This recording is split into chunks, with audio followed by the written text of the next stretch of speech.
Hello, Statesman Nation, and welcome to Week 3 of Inside the Playbook. Justin Burtis here, Graduate Assistant for Sports Information under Wade Steinlage here in the SID office, and we've got quite a bit of scores to report to you from the past week, as well as some previews for the upcoming week in sports before we sit down with men's head coach Simon Brown and Kenedy Deviska. So, first, the scores from this week, and we'll start with women's volleyball, who took a win against Culver Stockton down in Canton in 5 sets.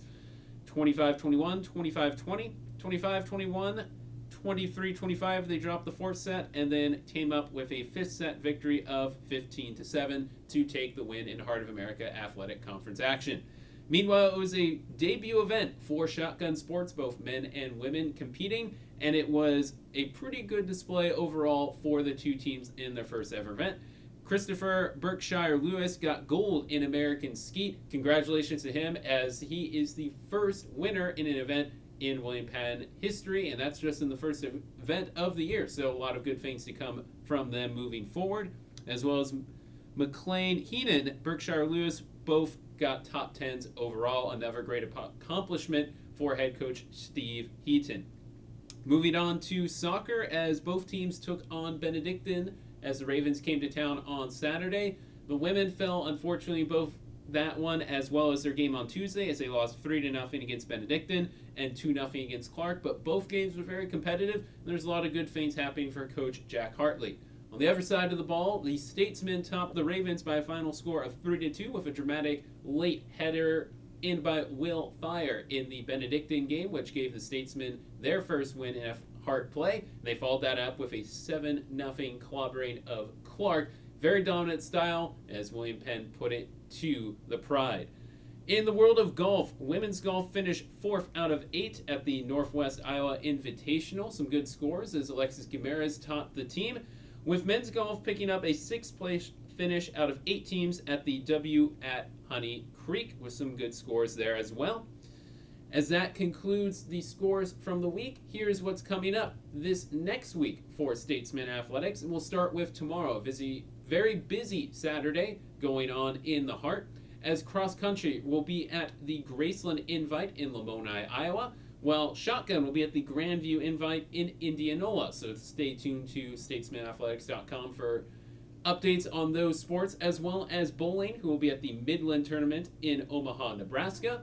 Men's soccer will travel down to Olathe to take on the Pioneers of Mid-American Nazarene. Kickoff at 3:30, while football is going to be back on the field. They are taking on the Eagles of Central Methodist away from home. Kickoff there at 2 o'clock. Meanwhile, moving into next week, starting the week off will be golf, as men's golf is at the NAIA preview at TPC or Deer Run at Silvis, Illinois, just across the river, while women's golf will at the Spring Lake CC Invite at Quincy, Illinois. Then on Tuesday night, both soccers will be away to Mount Mercy. The women will start at 5. The men's game will fall at around 7:30. When we come back, we will be joined by the head coach of that men's soccer team, as Simon Brown brings Kenedy Deviska along, and we'll ask them some questions about how the team is doing a few games in the season. You're watching Inside the Playbook. All right, welcome back, Statesman Nation, and now we are joined by head men's soccer coach Simon Brown, along with Kenedy Deviska from the men's soccer team. Gents, it's great to have you here. How's your day been? Good, not too bad. Just getting ready for the game tomorrow, so just trying to get practice ready, finishing up the film stuff, so yeah. Ready to make that trip down to Olathe tomorrow? Yeah, gonna make it a day trip, so yeah. Good. Well, Coach, we talked to you preseason about how the team was looking. We'll take that Bellevue game out of the equation. Just one-off, whatever, the scrimmage of the year, even though it doesn't count as that. How have things been going so far for you? And now that we're a few games in the year into hard play, how is the team looking from your perspective? Yeah, obviously I think the Bellevue game was a massive eye-opener for everybody about how much we needed to come together, because we started so many new faces. There were so many new kids on the pitch.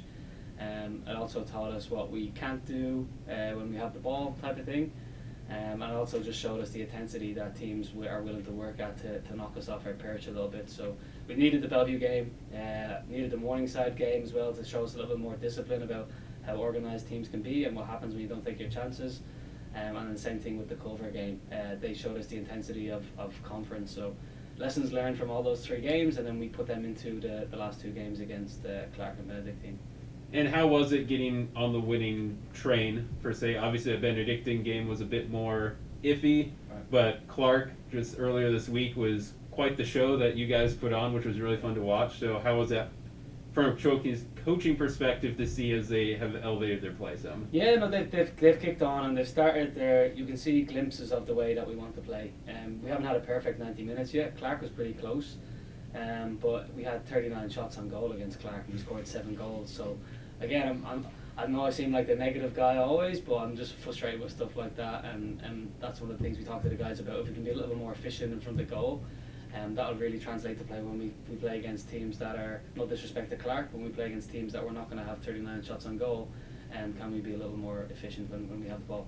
What have you changed in practice since the season started? Obviously, you're trying to get guys to mesh together. Now, what has your focus been as you try and fine tune as you come up against a tough conference schedule? Yeah, it's a good question, and more of a reflection part for myself was, and Kenzie was one of the kids that said it to me also. I was just too nice at the start. I was just too nice to the guys. You know, I was so used to being their friend last year, and I just needed to be more of a coach as opposed to just being more casual with the guys. And then we saw that after the first couple of games. I was no more Mr. Nice Guy Simon, and the guys reacted a bit. And again, I'm still trying to figure it out. This is my first year as a head coach. I'm still trying to learn about the right way to do things, the wrong way to do things, and what works best for the team. So a couple of different ideas, and like I said, still learning as a team, still learning the group, and just work in progress.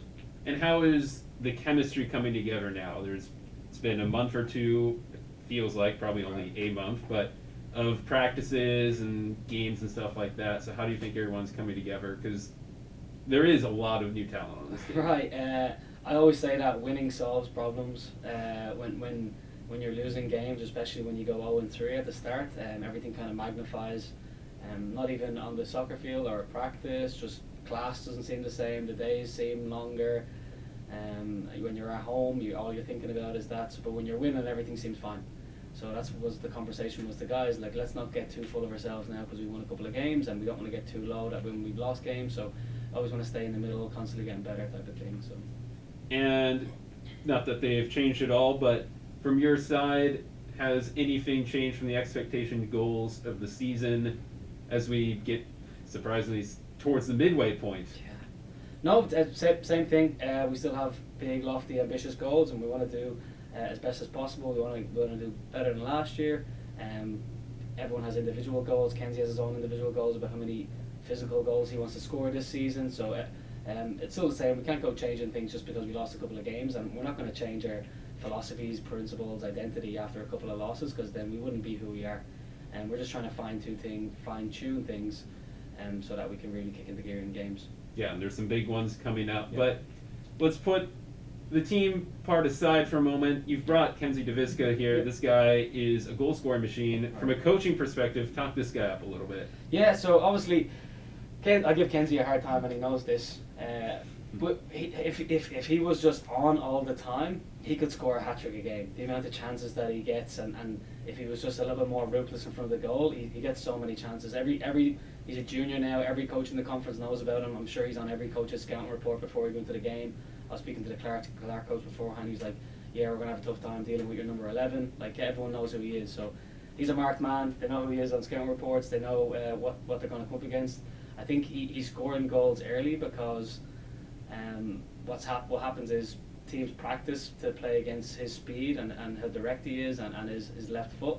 But then when it goes into the game, they don't realise how quick he is right away. So he always gets that first shot off and goal. And you saw with the Morningside and Culver, he got in right away and he scored, just because teams they're not ready for it.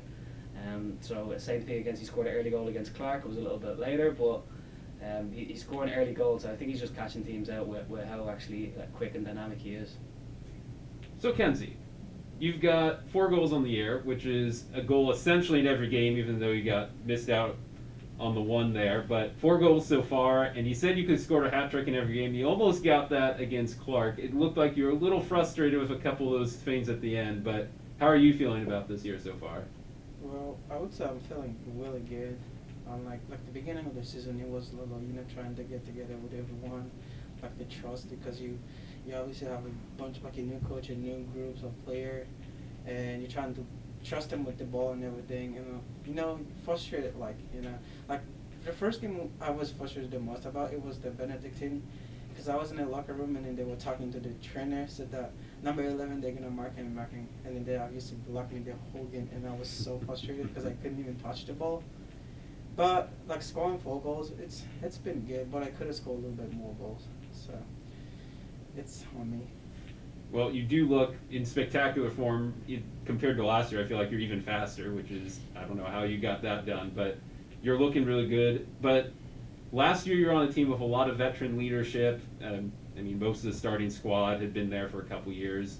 Now that's up to someone like you. So talk a little bit about how that transition, not necessarily power, but of influence that you might have, and how you and Corby and Donnie have tried to bring all these new people into the lineup seamlessly. Well, I'm a quiet guy. You don't say. So I don't talk, but on the field I get frustrated when it comes to losing. But like, first of all, I try to, like, when there's like the new guys, they like let's say off like soccer.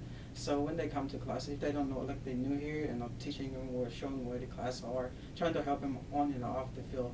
But like when it comes to game, I can't, I don't talk loud. I can only scream. So, I don't know. It's been fun, like, to play with a bunch of new guys and learn a lot from them. But like they trying to be my friends, I'm trying to be friends with them, and so I'm learning a lot from them, and they're learning a lot from me too. So. Would you say the team's chemistry is similar to last year? Obviously new people, it's going to be different, but the camaraderie that you have? It's coming along pretty well, I would say, yeah.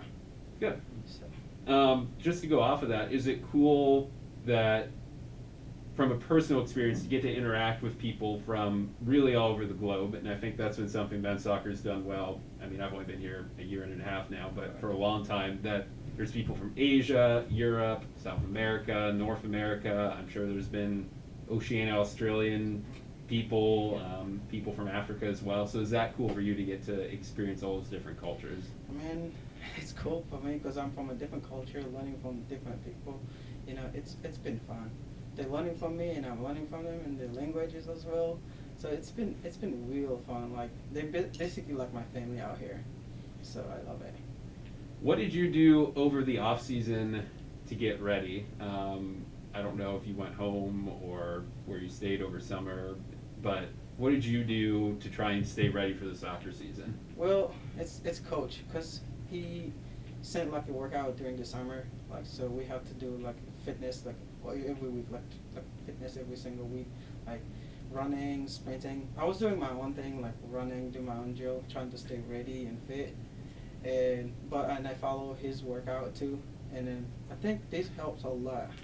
It helped a lot, and been running a lot, and do my own drill too as well. So his workout helped a lot, and then that makes me stay in shape for the whole season. As a goal scorer, you gotta kind of have some little thing out there that makes you just want to get up, find that extra burst of speed, even when you've been playing much longer in the first or in the second half than maybe you're used to. What's that driving factor that gets you that extra step that says, yes, I'm going to go get in and score a goal? When you get recruited to score goals, like a position, you come to the field to do your job. So if you don't do your job, somebody else is going to take your spot. So that's the mindset I have. So if I don't work hard, somebody else is going to step up, and I don't like to be on the bench. So I don't like to sub out, I don't like to be on the bench. So if I don't score, they sub me out. I'll be pissed with myself, not with the coach, because I don't do my job. So I try to be, every time I'm on the field, to score goals, at least, so that I can stay on the field longer. And what is your personal goal for this season? And obviously there's a team factor to that it's success, but as you as well. Myself, my goal was, Coach and we talked about it, my goal is to score 15 goals or more. So that's my goal. But for the team, we have to go farther than last year, so which is going to wherever the championship is going to be. So, and then we gonna work on that, and we're working on it. All right. Well, you certainly have been putting on a show so far, and 2 goals on Clark was great. And going forward, what does this team need to do to keep getting Kenzie the ball and everyone else to score? And preview a little bit about the next couple opponents: Mid-Am, Mid-American Nazarene, the Pioneers on Saturday, and then going forward.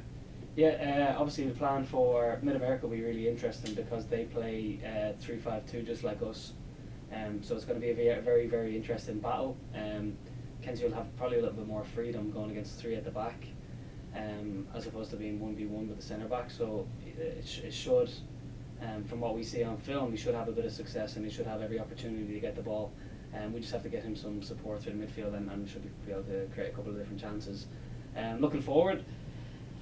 We don't know. We don't know how long we're gonna last. We don't know if we're gonna get the whole season in. So we got to just take it day by day. And I know that sounds very cliche, but stuff is changing, still changing all the time. We're fortunate to be playing, and I think the guys, after going through a couple of losses and having a bit of a come with the Jesus moment, we're starting to realise that now. So, like I said, we put a show on against Clark, and all we can do is really look after ourselves now. All the national rankings and the national tournament stuff, it's out of our control. And we just have to focus on Mid-America Saturday, and that game is done. We'll start looking at Mount Mercy and each individual game. Well, thank you both for joining us. It's great to have both of you here, and best of luck Saturday and beyond, and looking forward to hopefully getting back to Drossfield, some more fun action and goals out up there at the complex. Thanks, Bob. Appreciate it. All right. Thank you, Statesman Nation, for watching, and we'll see you next week on Inside the Playbook.